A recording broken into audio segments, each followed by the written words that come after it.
Lucky Whitehead wrongly accused. Stay tuned for details. Hey, welcome to The Fumble. Thanks so much for tuning in. For more on all your favorite athletes, make sure you click subscribe and join the notification squad for updates on all the latest. I'm your host, Britt Johnson.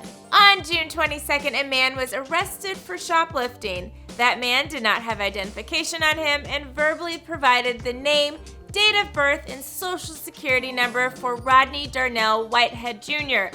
to police officers, who is also known as Lucky Whitehead of the Dallas Cowboys. After a warrant was issued for Lucky's arrest, the Dallas Cowboys released the return specialist after 2 seasons with the team.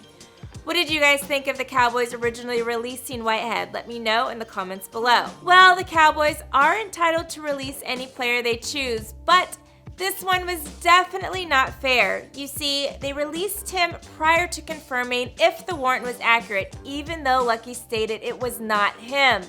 His agent, David Rich, even provided flight details proving Lucky wasn't even in Virginia at the time of the alleged shoplifting.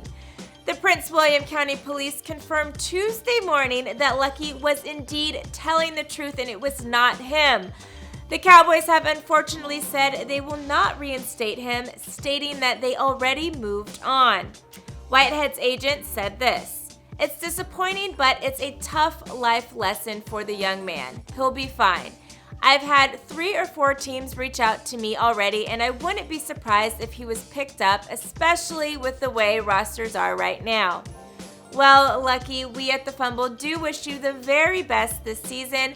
Fumble fans, hit up the comment section now and let me know what you think of the Cowboys deciding to not bring Lucky back even though he was innocent. Let me know in the comments, and I'll see you soon.